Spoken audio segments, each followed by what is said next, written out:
बिस्मिल्लाहिर्रहमानिर्रहीम। Previous video में हमने रियल नंबर्स के प्रॉपर्टीज़ को डिस्कस कर रहे थे, जिसमें हमने एडिशन और मल्टीप्लिकेशन के लॉज को डिस्कस किया था। आज हम प्रॉपर्टीज़ ऑफ रियल नंबर में नेक्स्ट टॉपिक को कवर करेंगे, that is properties of equality. Equality किसे कहते हैं? जिसमें इक्वल की सिंबल यूज़ की गई हो। तो उसकी डिफरेंट प्रॉपर्टीज़ हैं जिनको हम डिस्कस करने जा रहे हैं। सबसे पहले प्रॉपर्टी है रिफ्लेक्सिव प्रॉपर्टी। ये प्रॉपर्टी में क्या बयान किया गया है? For all a belongs to R, यानी सेट ऑफ रियल नंबर में से कोई सा एक आपने एलिमेंट सेलेक्ट करना है, वो ए एलिमेंट ले लिया। फॉर ऑल का मतलब ये है कि कोई सा भी एक एलिमेंट आप चूज कर सकते हैं पूरे सेट ऑफ रियल नंबर्स में से। सेट ऑफ रियल नंबर्स में बता चुका हूँ कि वो सारे नंबर रियल्स होते हैं जिसमें अंडर रूट के नीचे सिंगल माइनस की साइन ना आए। वो सारे रियल जिसमें अंडर रूट के नीचे सिंगल माइनस की साइन आ गई, वो हमारे पास रियल नंबर नहीं रहेगा, वो कॉम्प्लेक्स नंबर बन जाएगा। तो सिंगल माइनस वाली साइन वाली वैल्यू अंडर रूट के नीचे हो, वो रियल नंबर नहीं होता। बाकी सारे हमारे पास रियल नंबर्स होते हैं। तो कोई सा भी एक रियल नंबर लिया आपने पूरे सेट में से, और आपने उस एलिमेंट को उसी के इक्वल लिख दिया, a इज इक्वल टू ए लिख दिया, तो हम इसे कहते हैं reflexive property of equality. Example के तौर पर देखा जाए, हमने रियल नंबर में से एक नंबर चूज किया जो कि 5 है, हमने 5 इज इक्वल टू 5 लिख दिया। तो ये हमने कौन सी प्रॉपर्टीज यूज की है? Reflexive property. नेक्स्ट है हमारे पास symmetric property. For all a b belongs to set of real numbers, यानी पूरे सेट ऑफ रियल नंबर में से कोई से दो नंबर आपने चूज करने हैं, कोई से दो नंबर लेने हैं, और a is equal to b लिख दें या b is equal to a लिख दें। तो ये मतलब एक ही बनता है, यानी पहले a is equal to b लिखा हो, फिर b is equal to a लिखा हो, तो हम कहते हैं कि सिमेट्रिक प्रॉपर्टी यूज हुई है। फॉर एग्जांपल, हमने 10/5 मतलब आंसर 2 बनता है, 10 को 5 से डिवाइड करें, और 100/50 ये भी आंसर 2 बनता है, 100 को 5 से डिवाइड करें। तो हमने ये दो एलिमेंट उठाए रियल नंबर में से और लिखा था 10/5 इज इक्वल टू 100/50। इक्वल क्यों लिखा हुआ है कि 10/5 का आंसर भी 2 आ रहा है और 100/50 का आंसर भी 2 आ रहा है, इसलिए आप इन दोनों को इक्वल लिख सकते हैं। तो देखें 10/5 इज इक्वल टू 100/50 लिखा है। अगर आप 100/50 को लेफ्ट साइड पे लिख दें और 10/5 को राइट साइड पे लिख दें, फिर भी इक्वालिटी ठीक रहेगी। तो अगर उसी नंबर को पहले जो वैल्यू लेफ्ट साइड पे है और दूसरी वैल्यू राइट साइड पे, आप दूसरी को लेफ्ट साइड पे लिख दें और पहली को राइट साइड पे, तो ये जो प्रॉपर्टी है हम इसे कहेंगे सिमेट्रिक प्रॉपर्टी यूज हुई है इक्वालिटी की। इसी तरह थर्ड प्रॉपर्टी है ट्रांजिटिव प्रॉपर्टी। तो आपने कोई से 3 number set of real number में से चूज करने हैं, a b c. For all a b c belongs to R, मतलब कोई से भी 3 नंबर आपने रियल नंबर के सेट में से चूज करने हैं, और a is equal to b है and b is equal to c है, यानी a वाली वैल्यू b वैल्यू के इक्वल है और b वाली वैल्यू c के इक्वल है। तो हम कह सकते हैं कि a और c भी इक्वल हैं। a और b इक्वल थे, b और c इक्वल थे, तो हम कह सकते हैं कि a और c भी इक्वल होंगे। फॉर एग्जांपल, ये हमारे पास 2 मल्टीप्लाई बाई 15 का भी आंसर वही आ रहा है।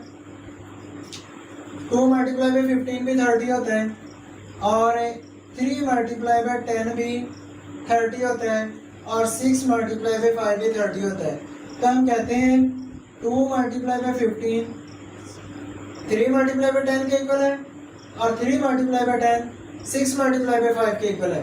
तो हम कह सकते हैं कि 2 मल्टीप्लाई बाई 15 इक्वल है 6 मल्टीप्लाई बाई 5 के, यानी इसका आंसर भी 30 आ रहा है और इसका आंसर भी 30 आ रहा है। तो आप कह सकते हैं कि अगर फर्स्ट वैल्यू सेकंड के इक्वल है और सेकंड वैल्यू थर्ड के इक्वल है, तो फर्स्ट वाली वैल्यू थर्ड के इक्वल होगी। तो ये जो प्रॉपर्टी ऐसे कहते हैं ट्रांजिटिव प्रॉपर्टी। इसी तरह नेक्स्ट है एडिटिव प्रॉपर्टी।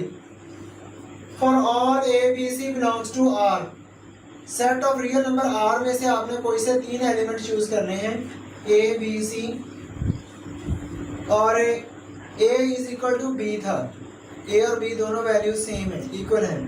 तो अगर हम तीसरी वैल्यू को लेफ्ट और राइट साइड दोनों में ऐड कर दें c को, अगर आप ए में भी वही सी वाली वैल्यू ऐड कर दें और बी में भी सेम सी ही ऐड कर दें, एक ही वैल्यू लेफ्ट साइड में भी ऐड कर दें और राइट साइड में भी ऐड कर दें, तो फिर भी इक्वालिटी ठीक रहती है, फिर भी लेफ्ट और राइट हैंड साइड इक्वल रहेंगे। फॉर एग्जांपल एक्स और वाई कोई से दो रियल नंबर थे और एक्स और वाई दोनों इक्वल थे। अगर आप कोई तीसरा रियल नंबर 7 चूज करें, एक्स में भी 7 का ऐड कर दें और वाई में भी 7 का ऐड कर दें, फिर भी दोनों साइड्स इक्वल ही रहेगी।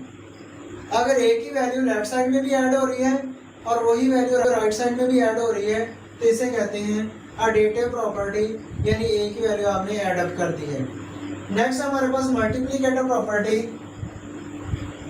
For all a b c belongs to real number, के पूरे सेट ऑफ रियल नंबर में से आपने कोई सी 3 वैल्यू चूज की ए बी सी और ए इज इक्वल टू बी था, यानी ए और बी दोनों वैल्यूज अगर इक्वल थी तो आप ए को भी सी से मल्टीप्लाई कर दें और बी को भी सी से ही मल्टीप्लाई कर दें, यानी ए की वैल्यू को लेफ्ट साइड पे भी मल्टीप्लाई कर दें और उसी वैल्यू को राइट साइड पे भी मल्टीप्लाई कर दें, फिर भी वो इक्वालिटी ठीक रहेगी, यानी फिर भी लेफ्ट और राइट हैंड साइड इक्वल रहेगी।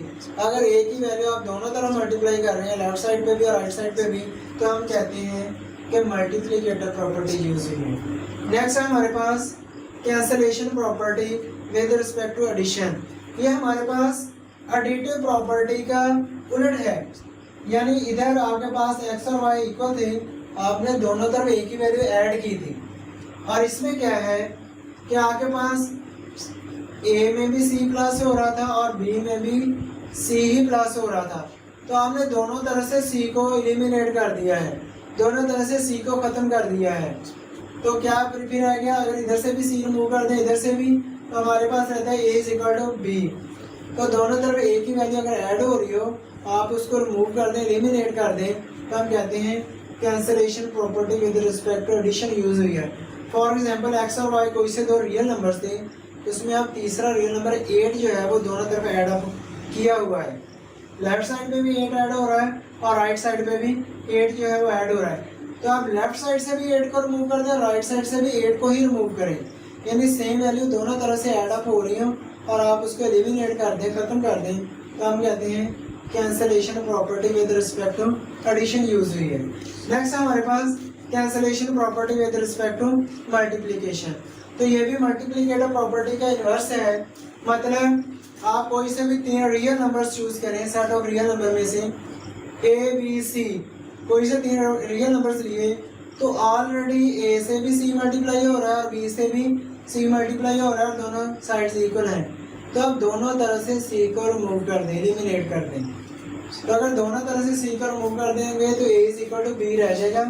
हाँ, सी आप कोई सी भी वैल्यू चूज कर सकते हैं, सिर्फ 0 चूज नहीं करना, क्योंकि 0 से हम मल्टीप्लाई कर देंगे तो लेफ्ट और राइट हैंड साइड 0 हो जाएगी, इसलिए 0 के अलावा आपने कोई सा भी रियल नंबर चूज कर लेना है, और अगर वो दोनों तरफ मल्टीप्लाई हो रहा है तो दोनों तरह से आप ख़त्म कर दें, तो आप कहते हैं cancellation property with respect to multiplication. For example x और वाई दो रियल नंबर थे, उनमें एक तीसरा रियल नंबर दोनों तरफ 4 मल्टीप्लाई हो रहा था, तो आपने दोनों तरह से 4 को रिमूव कर दिया है, यानी इधर से भी 4 को एलिमिनेट कर दिया, राइट साइड से भी, तो हमारे पास रह जाएगा x is equal to y. इसे कहते हैं cancellation property with respect to multiplication. तो ये थे हमारे पास प्रॉपर्टीज ऑफ रियल नंबर्स में प्रॉपर्टीज ऑफ इक्वालिटी। नेक्स्ट हम इंशाल्लाह प्रॉपर्टीज ऑफ इनइक्वालिटी डिस्कस करेंगे। अल्लाह।